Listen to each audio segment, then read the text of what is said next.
Siempre se ha sabido que los faraones y reinas del antiguo Egipto practicaban el incesto, el adulterio y las demostraciones públicas de sexualidad. Pero se están descubriendo evidencias de que la sexualidad era indispensable para toda la sociedad egipcia. Fue una tierra mágica y sensual en la que el sexo era el origen de todo, incluso del propio universo.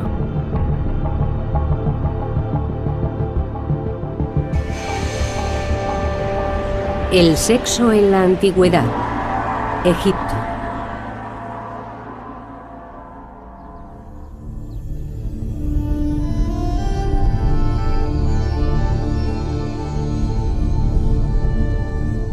El faraón Ramsés II fue el más importante de todos los faraones, y su apetito sexual estaba a la altura de su condición. Se casó con infinidad de princesas que llegaron de tierras lejanas, mujeres exóticas de Nubia, Libia y Babilonia. Se casó también con su hermana y 3 de sus propias hijas.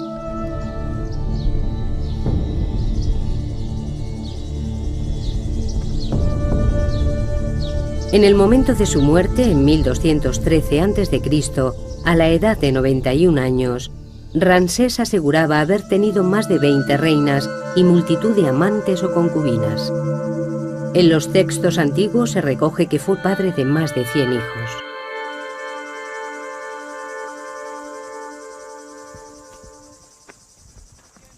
Ken Weeks es un arqueólogo americano que lleva 10 años en el Valle de los Reyes en Egipto, tratando de demostrar la autenticidad de dichas afirmaciones. Cuando Ramsés cumplió 15 años, su padre le regaló una mujer, una docena de concubinas y las llaves de todos los harenes del país. Recuerdo que cuando yo cumplí 15 años me regalaron una camisa. Pero Ramsés II se vio de repente rodeado por todas esas mujeres. Desde que nació, Ramsés estaba destinado a la grandeza. De niño era habitual verle domando toros. Para su gente eso significaba que era el hombre que podía garantizar la bendición de los dioses para Egipto y traer prosperidad al país. Imaginen un reloj de arena. Los dioses estarían en la parte de arriba y los mortales en la parte de abajo.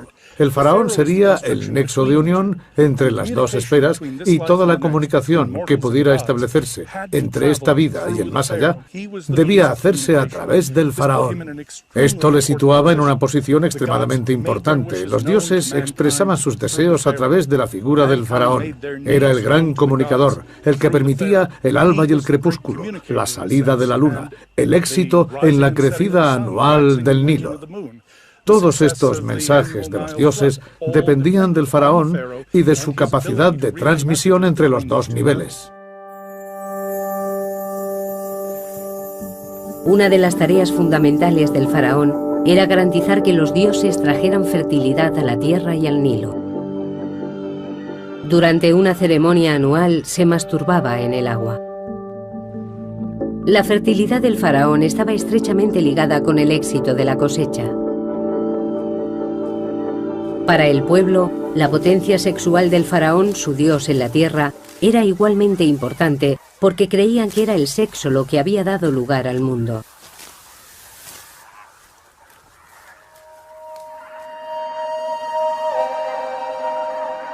El primer poder del universo, el ser supremo Atum, surgió de la noche de los tiempos.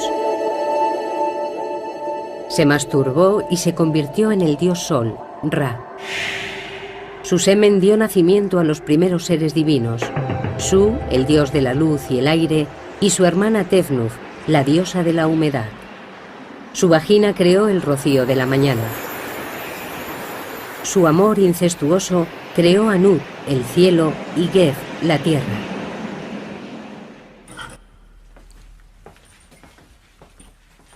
El doctor Richard Parkinson del Museo Británico es un experto en mitología del antiguo Egipto. La actividad sexual era muy importante en los mitos egipcios. En muchos se puede ver una imagen del cosmos en la que la diosa del cielo, Net, está sobre su marido Geb, dios de la tierra. Normalmente él está acostado en el suelo, pero aquí se puede ver cómo se aproxima a ella. Su unión da luz a la siguiente generación de dioses y es el inicio de toda la historia de Egipto tras el nacimiento del cosmos.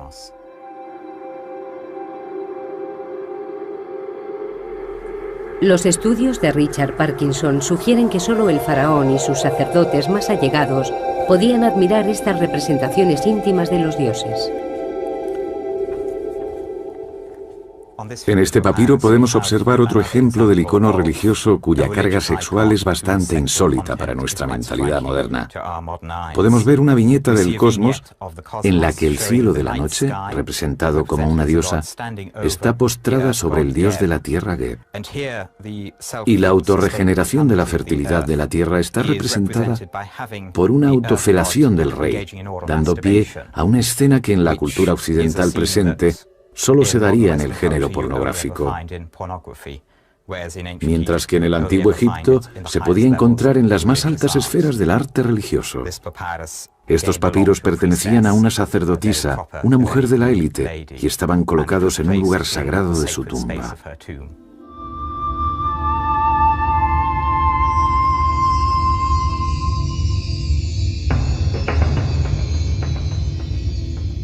La mujer de más alta categoría en Egipto fue el primer amor de Ramsés, la gran reina Nefertari.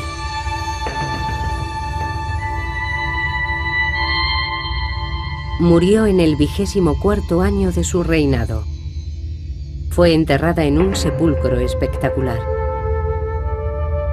Los muros perfectamente conservados nos muestran cómo la pareja real concebía su relación. La tumba está consagrada a la diosa del amor carnal, Hathor, la equivalente de la diosa griega Afrodita.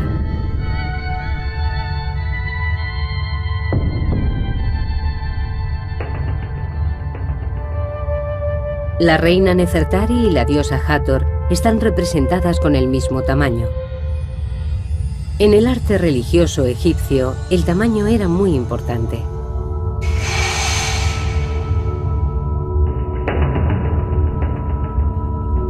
Ramsés creía que él y su reina estaban al mismo nivel de los dioses.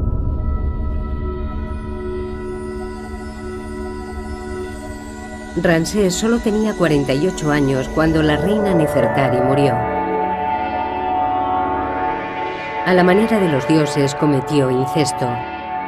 Se casó con la hija mayor que tuvo con Nefertari, la princesa Meri-Tamun, promocionándola al rango de reina. Volvería a casarse con una de sus hijas, la princesa Binanat, con la que tuvo un descendiente. Ramsés se tomó su papel de símbolo supremo de la fertilidad muy en serio.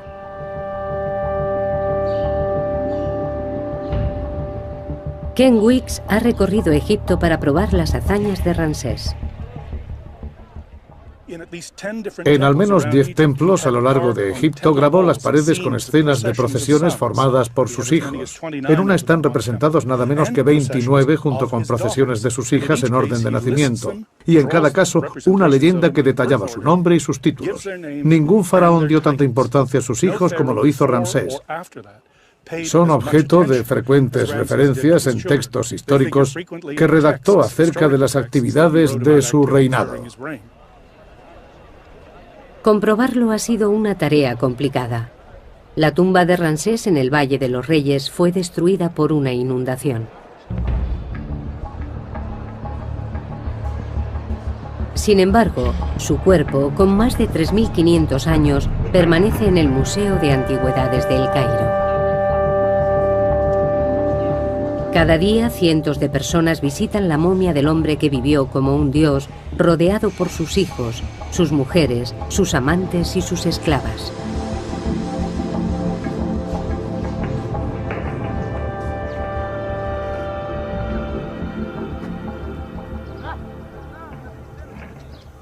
Pero la vida de la gente corriente era mucho más sencilla. El faraón siempre ha tenido un papel fundamental en la sociedad egipcia. Muchas mujeres, multitud de hijos, todo el conjunto era algo inherente al faraón. Pero, desde luego, los cortesanos y la gente humilde se comportaban y vivían de manera mucho más sencilla. Para la mayoría, el día a día era una lucha por la supervivencia. Cómo veían el sexo y el matrimonio siempre ha sido un misterio, pero ahora podemos estudiar pruebas que habían estado ocultas. Datos que cuentan cómo la gente corriente llevaba una vida tan sensual y erótica como el faraón.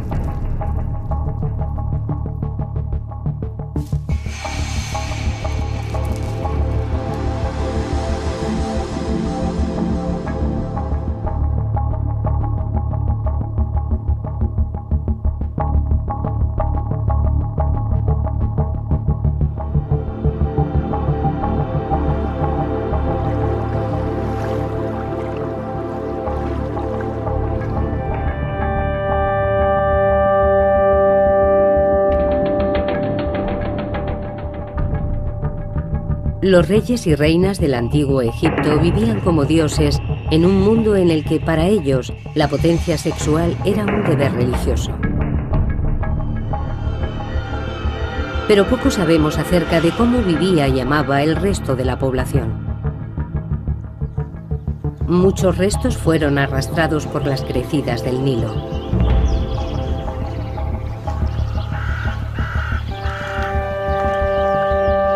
Durante 7000 años, toda la vida en Egipto se limitó a las orillas del río Nilo, en esta franja de frondosa vegetación. Más allá se encuentra el infinito desierto africano.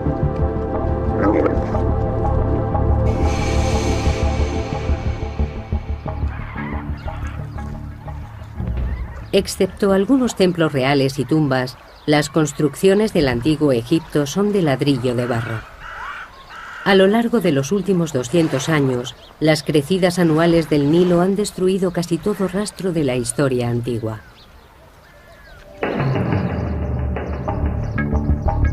Por ello, el pequeño pueblo de Deir el Medina es un tesoro incomparable. Descansa sobre las dunas del desierto frente a la antigua capital, Tebas. Fue la residencia de los obreros que construyeron las tumbas reales cercanas. La profesora Lynn Meskel de la Universidad de Columbia lleva 10 años estudiando la vida en Deir el Medina. Sus resultados acaban de ser publicados. Deir el Medina es especial porque no ha sido destruido por los constantes movimientos del Nilo y las inundaciones periódicas. A lo largo de los siglos, el Nilo ha cambiado de posición y ha destruido muchos pueblos de agricultores, asentamientos y probablemente ciudades que podrían verse a través de la espesura de la vegetación del Nilo. El cementerio de Deir el Medina acoge la tumba de los habitantes más poderosos del pueblo. La tumba del arquitecto Ka y de su mujer Merit es una revelación. Su contenido sugiere que al menos las clases medias aspiraban a llevar un estilo de vida parecido al del faraón. Ka y Merit están ahora en el Museo Egipcio de Turín, en Italia. En la parte superior del sarcófago hay guirnaldas de hojas que se han conservado tan bien que todavía podemos ver de qué flores se trataba.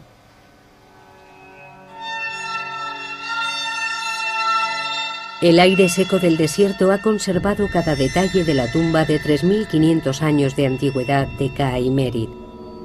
Es evidente que la clase media de Deir el Medina dedicaba gran parte de sus ingresos a su aspecto. Las camisas de lino finamente tejidas de Ka con su nombre, las 50 prendas de ropa interior o su caja de maquillaje son prueba de ello, así como la peluca de Merit y su colección de máscara de pestañas y pintalabios. Los rayos X nos permiten observar sus posesiones más íntimas. Este cinturón probablemente esté hecho de tiras de oro con incrustaciones, que lo más seguro es que sean de oro también. Este tipo de ornamento era típico de las mujeres, ya que representa el sexo femenino. También encontramos pendientes, anillos y otros objetos menores. Y en el pecho de K vemos este escarabajo. Es el famoso escarabajo corazón que probablemente lleve una inscripción. Asimismo hemos hallado pendientes, anillos y todo tipo de ornamentos.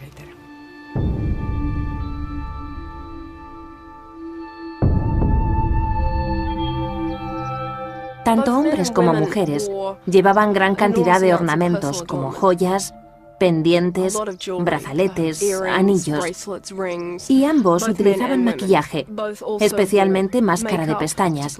Llevaban igualmente ingentes cantidades de perfume. Desde luego no se regían por nuestros criterios, según los cuales las mujeres son las principales portadoras de joyería. Los hombres también lucían joyas muy caras.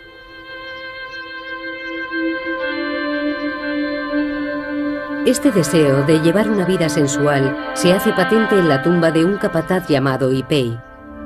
En las paredes hay representaciones de un lujoso banquete. Conceptos como sexualidad y belleza, todo ello nos permite formarnos una imagen muy sensual, con flores y perfumes, que nos dan una idea de cómo sería este banquete. Habría música, vino, probablemente infusiones de vino y flores de loto, todo tipo de sustancias estupefacientes, y con todo resultaría una experiencia muy sensitiva.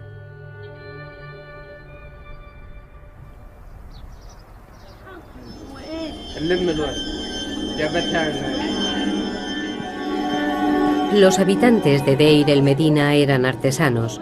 Al trabajar para el faraón, decidieron darle a sus propias tumbas ese aire de realeza. Pero también dejaron tras de sí restos de sus vidas cotidianas. Deir el Medina estaba lleno de paredes decoradas, cartas y documentos oficiales. Hemos encontrado documentos censales que nos dicen cuánta gente estaba registrada como habitante de esta casa. Parecen familias tradicionales, con sus abuelos y sus tías, pero creo que estas casas daban cobijo a mucha gente. Y si nos fijamos en la información genealógica, estamos en condición de afirmar que la gente llegaba a tener hasta 9 o 10 hijos.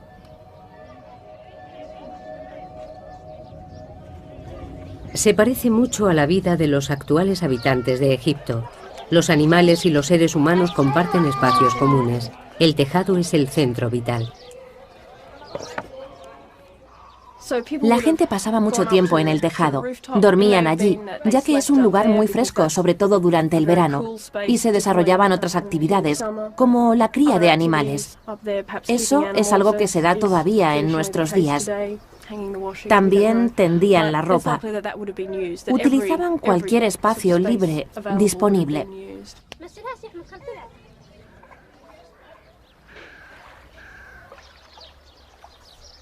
Aunque existen similitudes entre el Egipto actual y el antiguo, la actitud ante el sexo no podría ser más diferente.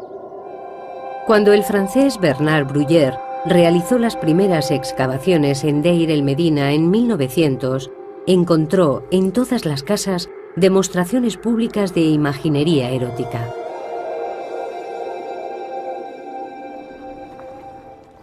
Lo primero que ves cuando entras en una casa son escenas que representan a mujeres en escenas particulares de su vida, ya sea dando a luz, dando el pecho a sus hijos. Y en una casa en particular, en la casa Sureste 8, podemos observar un gran fresco de una mujer desnuda, tocando una flauta doble. Este tipo de imágenes, con tanta carga erótica y ritual, no es algo que en la actualidad asociemos a la decoración inherente de una casa, y mucho menos de las primeras estancias.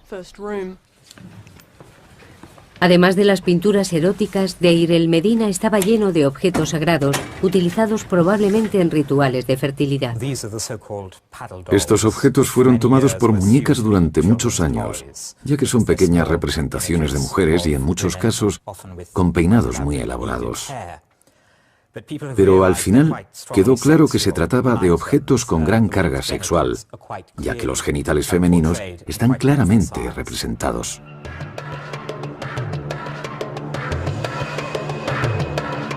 Un escriba de Deir el Medina elaboró un documento muy explícito como divertimento o por encargo.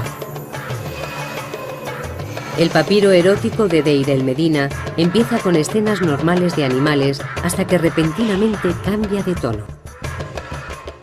Algunos expertos han sugerido que estamos ante un tratado sexual o una alegoría religiosa. Otros apuestan por que se trate de un papiro satírico. Asumen que el hombre, al ser calvo, es un sacerdote, y la mujer, al comportarse de esta manera, deja claro que es una prostituta, por lo que se trataría de una sátira social.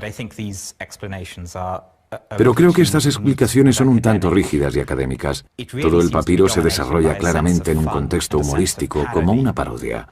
El hombre hace gala de la tremenda flexibilidad de su pene, lo que es común en el género humorístico.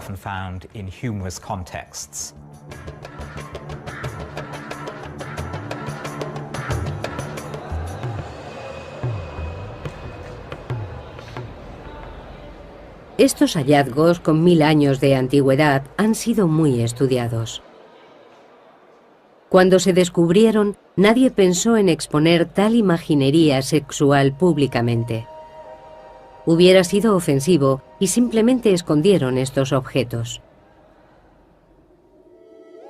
La época victoriana, a finales del siglo XIX, vio nacer la egiptología. Los expertos de aquel entonces tendían a centrarse en las vidas de los faraones y no prestaban atención a las clases bajas de la sociedad del antiguo Egipto.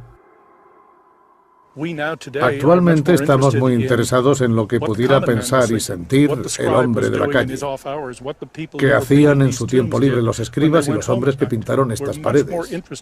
Estamos mucho más centrados en conseguir una visión de conjunto de la cultura egipcia, mucho más que en la encorsetada definición victoriana de la historia, según la cual esta no sería más que un recuento de batallas y una sucesión de reyes.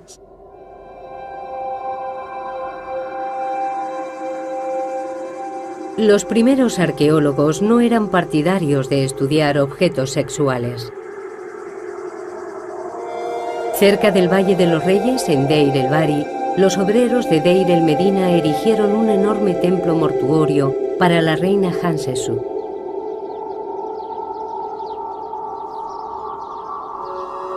En un santuario dedicado a la diosa Hathor, los excavadores encontraron una amplia colección de penes de madera que podrían haber sido utilizados en ritos de fertilidad.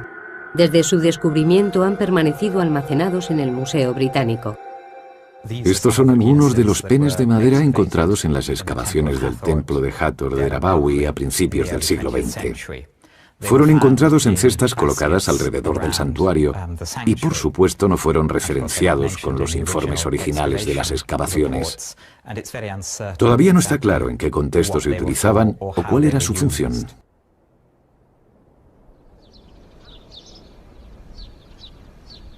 Encima del templo hay cuevas que los obreros de Deir el Medina utilizaban para resguardarse del sol de mediodía.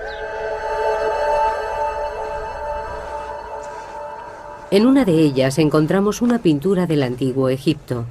El profesor Mohamed el-Baili, director de antigüedades del Valle de los Reyes, mantiene esta cueva cerrada al público. Esta es una pequeña gruta o cueva donde se pueden observar dibujos representando escenas de contenido sexual. Los obreros que trabajaban en el templo se protegían del sol en estas cuevas durante los descansos y durante estos ratos libres se divertían. Imaginaban y dibujaban en las paredes de las grutas lo que les gustaría estar haciendo en ese momento y lo compartían con sus compañeros mientras descansaban en la pequeña cueva. Este hombre tiene mucha prisa por hacer el amor en esta postura.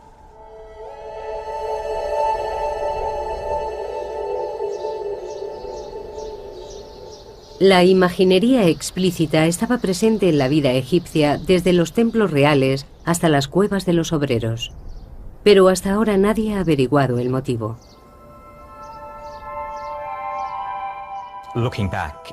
Echando la vista atrás, es fácil suponer que el pudor típico de una cierta época haya podido entorpecer el estudio de este material.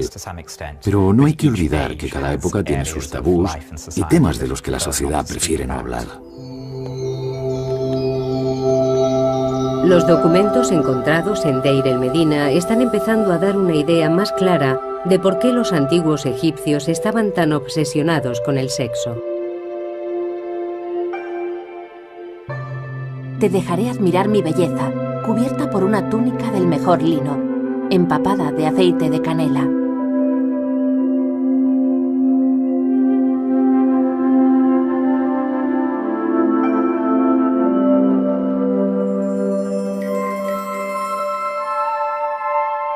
Noche, eres mía para siempre, ahora que mi maestra ha venido a mí.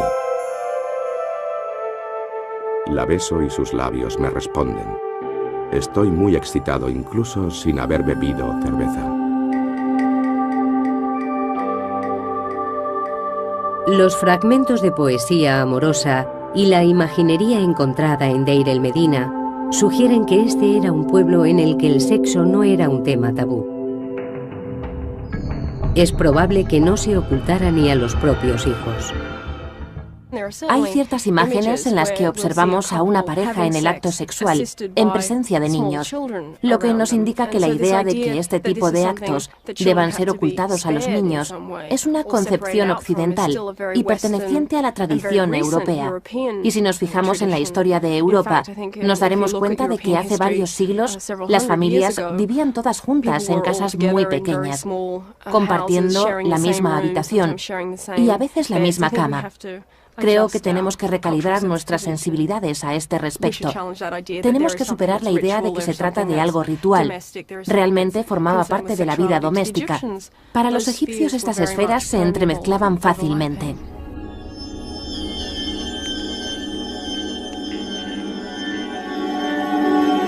Cuanto más se examinan los hallazgos de Deir el-Medina, más evidente se hace que Egipto era un lugar en el que la depravación sexual no estaba criminalizada.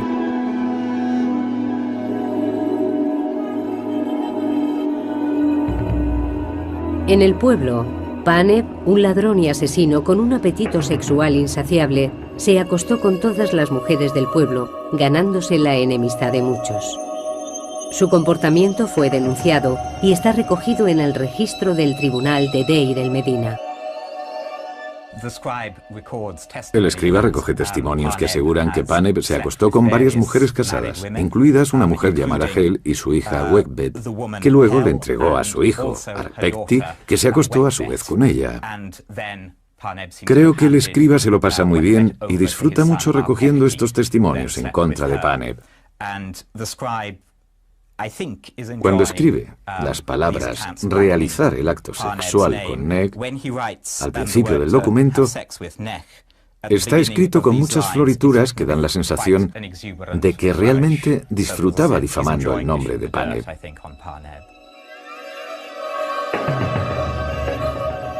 Pero su conducta solo fue objeto de registro, pero no de castigo. En la actualidad, este tipo de acto sería considerado un crimen, pero no en el antiguo Egipto. Se trata de algo repudiable y vergonzoso, pero demostraban una actitud muy práctica al respecto.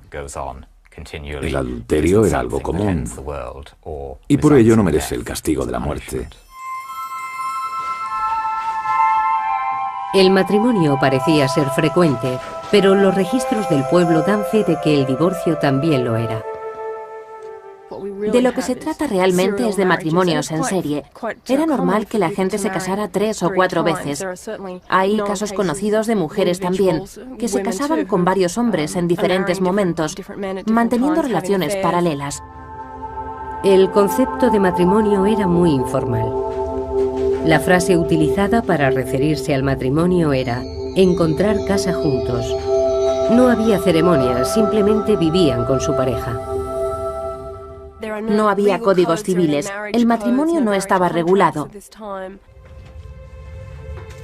Lynn Meskel ha descubierto algunas modalidades de convivencia en Deir el-Medina que hoy resultarían sorprendentes. Existían mujeres que eran criadas o esclavas, que el marido llevaba a casa cuando su mujer se quedaba embarazada. De esta forma, el hombre podía seguir teniendo hijos que eran parte de la familia, y a veces estos hijos llegaban a casarse con gente notable. La esclava o criada, por su parte, veía cómo se elevaba su estatus y pasaba a formar parte del hogar. La convivencia era muy flexible y existían modalidades para todos los gustos. Lo que a nuestros ojos es algo realmente increíble e inapropiado, para los egipcios funcionaba muy bien. Los antiguos egipcios eran tan liberales que no parecían preocuparse por la virginidad. En muchas sociedades posteriores, la virginidad constituía un requisito esencial que debía ser respetado hasta el matrimonio. En el antiguo Egipto no existía tal creencia. No hay mención específica en los textos que poseemos al respecto de la virginidad, de los hijos ilegítimos o relativos a cuestiones de paternidad. Se hace tanto hincapié en la fertilidad y la capacidad de tener hijos, que no había razón por la cual llegara a establecerse una discriminación de ningún tipo respecto al sexo, como más tarde se implantaría en las sociedades medievales. Hasta dónde llegaba este énfasis de la fertilidad es algo que todavía no está muy claro. Algunos expertos han sugerido que existía una actitud en la que se aceptaba cierto nivel de promiscuidad. En el hermético mundo de la corte del faraón se llegaba a pensar que incluso los dioses mantenían relaciones homosexuales. Los textos literarios conservan mucha información acerca de la sexualidad y la manera en que se contemplaba en la vida cotidiana. Es posible que la primera frase de coqueteo de la humanidad apareciera en un papiro, uno en el que un dios trata de seducir a otro. Es una de las primeras situaciones de flirteo homosexual de la historia del mundo, donde un dios llega a decirle al dios Horus: «Me encanta tu trasero». Nefwi, Wiki. Al igual que con el adulterio, hay gran cantidad de referencias a la homosexualidad en los textos literarios del antiguo Egipto, pero no hay constancia de personajes históricos que fueran homosexuales. Sin embargo, existe una tumba en Saqqara de dos hombres llamados Neakhum y Numhotep, que eran los peluqueros de uno de los reyes del antiguo reino de Egipto, y siempre se ha pensado que mantenían una relación. Homosexualidad, adulterio y divorcio, considerados como desviaciones por las religiones posteriores. Pero en Egipto los valores sexuales parecían más relajados. Una de las claves reside en las características geoclimáticas del país. La vida en Egipto era precaria, las sequías eran frecuentes. La mortalidad infantil era muy alta. La fertilidad de la tierra y de sus habitantes era una preocupación constante. Los egipcios no podían ser restrictivos ni siquiera en materias sexuales. Todas las representaciones de la actividad sexual son positivas. Son consideradas fuente de creación, fertilidad y, en muchos casos, de protección. Nunca se contemplaba desde un punto de vista negativo. Con las evidencias rescatadas del asentamiento, la utilización de la imaginería tanto en los hogares como en las tumbas y los relatos mitológicos relativos a la creación del mundo, creo que estamos en disposición de afirmar que la sexualidad era una parte esencial del día a día y que no se limitaba a una esfera de intimidad e incluso clandestinidad como ocurre ahora. A pesar de que sería un error contemplar esta sociedad como una utopía sexual, habría que enfatizar el hecho de que se trata de una cultura de hace varios miles de años. Para los antiguos egipcios, el sexo era tan propio de la condición humana que tampoco merecía grandes discusiones. No existían psicoanalistas que conjeturaran al respecto de las fantasías sexuales y acerca de su significado. Era simplemente un aspecto más del día a día.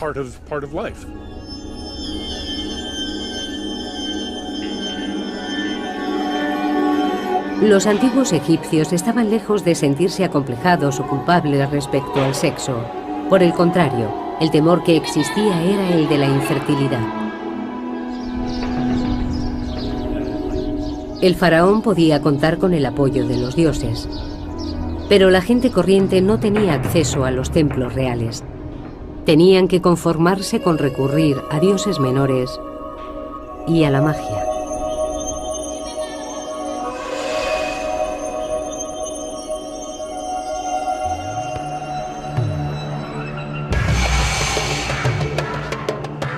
Hace 3.500 años, la dinastía del Antiguo Egipto, conocida como el Nuevo Reino, era el epicentro de la civilización.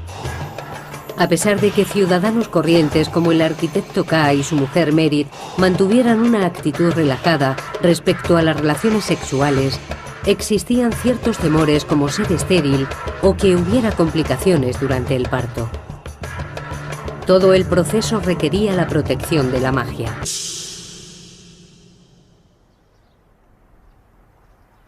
En el centro de cada casa de Deir el Medina hay una plataforma elevada. Durante mucho tiempo se consideró que dichas estructuras fueran camas. Lo característico y distintivo de muchas de las casas del pueblo son estas enigmáticas estructuras que Bruyère llamó lit clos. Son camas cerradas y durante mucho tiempo se pensó que eran el equivalente de la cama francesa. Pero si nos fijamos en su tamaño, nos damos cuenta de que sería un poco angustioso dormir en ellas.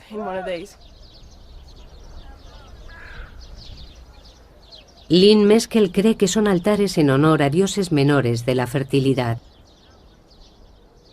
Se trata probablemente de una estructura de culto, pintada con imágenes del dios Bes.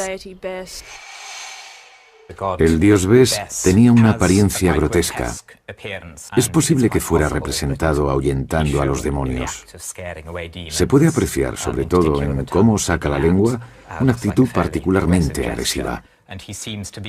Esto es lo más cercano al folclore que hemos descubierto en el Antiguo Egipto. Bes se usaba para espantar a los demonios que se escondían tras el manto visible del mundo. Cada enfermedad, muerte, sequía, hambruna o revés del destino se achacaba a la obra de un demonio, espíritu malvado o incluso al fantasma de algún pariente desdichado. Una mujer como Merit podría contratar los servicios del chamán para que efectuara un ritual en honor de Bes. Es probable que recurrieran a dioses locales, a peregrinaciones y a cierto tipo de libaciones domésticas, como la ofrenda de comida, abluciones y ese tipo de cosas.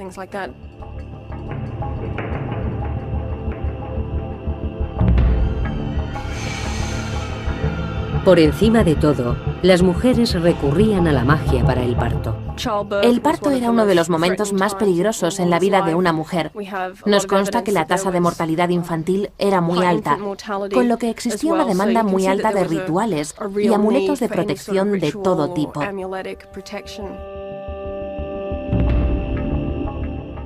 El periodo inmediatamente posterior al parto también se contemplaba como potencialmente peligroso para la salud de la madre y del hijo, pero también por la presencia que pudiera haber de demonios, espíritus, entidades o cualquier cosa que pudiera afectar al niño.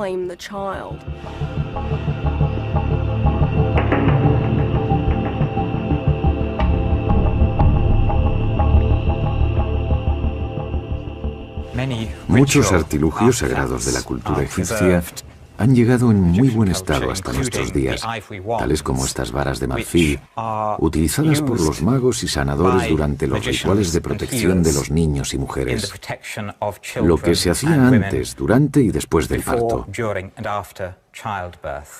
Existían muchos demonios que los magos invocaban para obtener protección, El reverso porta una inscripción que describía el proceso del ritual de protección para el recién nacido.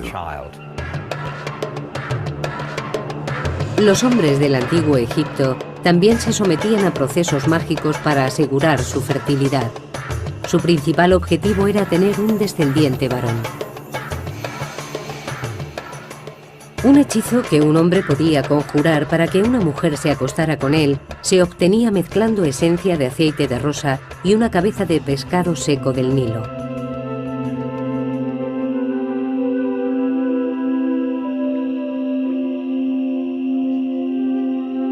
Escritos encontrados en Deir el-Medina también proporcionan instrucciones de cómo llevar a cabo el acto sexual para potenciar su efectividad. Hombres como Ka escribían fórmulas mágicas en su piel para invocar la bendición de los dioses. Lamer las fórmulas las hacía más poderosas.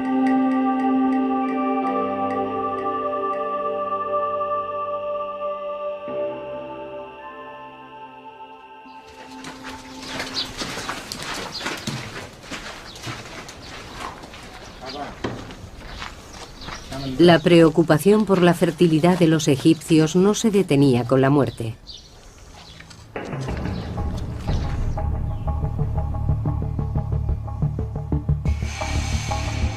Algunos rituales mortuorios eran idénticos a los practicados durante las ceremonias del parto y la celebración anual donde se renovaba la vitalidad del emperador. Las jóvenes núbiles ejecutaban las mismas danzas eróticas en los funerales para ayudar a los muertos a renacer en el más allá. La vida antes y después de la muerte corresponde a un proceso natural, y la actividad sexual era algo que los egipcios esperaban que continuara en el otro mundo. Existen muchas referencias en textos funerarios de gente disfrutando del sexo en el más allá. Los muertos renacidos eran representados a menudo en la flor de su potencia sexual. En las tumbas se colocaban amuletos de fertilidad como estas figuras de mujeres desnudas.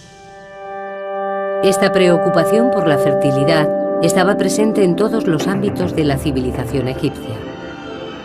Las clases más bajas recurrían a su propia magia, pero tomando como ejemplo al faraón.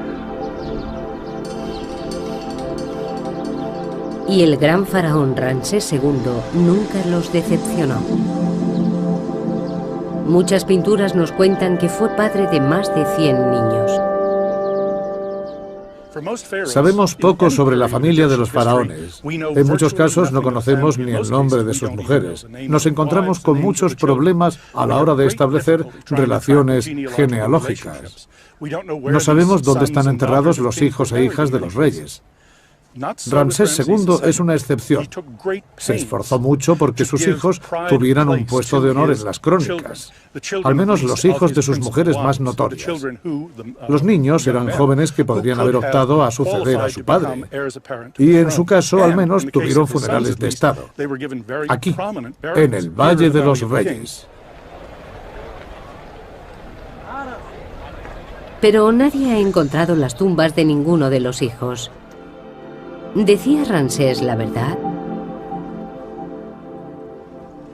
En 1983, Ken Weeks decidió hacer excavaciones en una pequeña tumba que se conocía simplemente como KV5. Quería comprobar su contenido antes de que convirtieran la zona en un aparcamiento. Cuando Howard Carter limpió la tumba de Tutankamón, se fijó en esta tumba, pero la consideró sin importancia. Así que la utilizó como almacén para los restos producidos por sus propias excavaciones y tapó la entrada con cieno y tierra. El grupo de Weeks tardó más de 6 años en desenterrar la primera cámara. Al final había una puerta. Atravesamos el umbral y entramos en un corredor. Vimos que se trataba de la mayor tumba de todo el Valle de los Reyes. Al descifrar los jeroglíficos de la entrada, supieron que no solo se trataba de la tumba más grande. Lo primero que vimos al pasar el umbral fueron una serie de escenas grabadas en la pared. Aquí tenemos un par de manos sujetando incienso. Son las manos de Ramsés II. Detrás de él aparece la cabeza de un joven. Las columnas que hay encima de los jeroglíficos nos indican que se trata del hijo mayor del rey, Amun-Her-Kepesef. Están escritos sus nombres y sus títulos. De repente nos dimos cuenta de que habíamos descubierto la tumba de un hijo de Ramsés, uno de los faraones más importantes del reino de Egipto.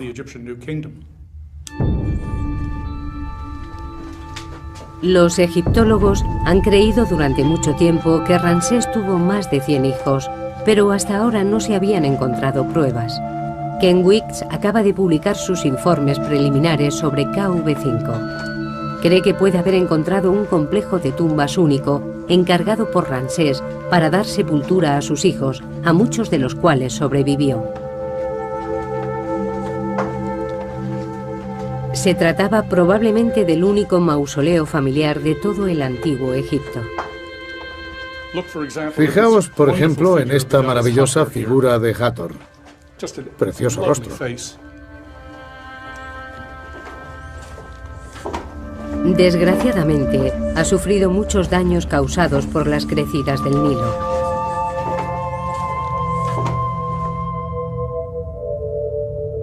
En cualquier caso, es evidente que alberga más de 150 tumbas.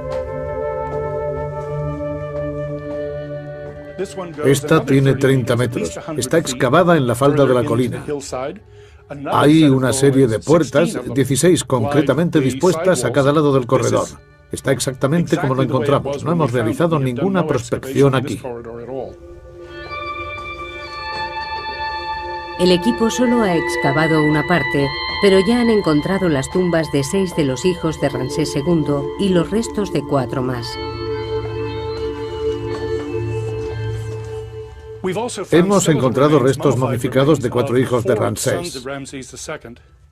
Este es un cráneo. Está en malas condiciones y todavía no lo hemos limpiado. Me da miedo tocarlo. Aquí tenemos otro cráneo con mandíbula inferior.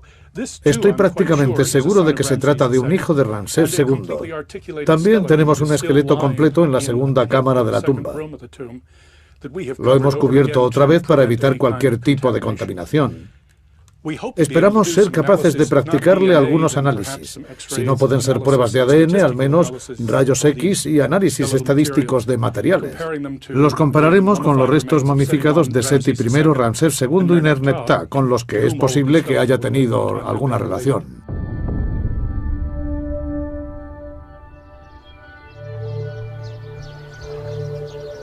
Las 150 tumbas de KV5 sugieren que Ramsés tuvo tantos hijos como afirmaba. Eran un mensaje para las generaciones posteriores. El faraón, su tierra y su gente eran muy fértiles.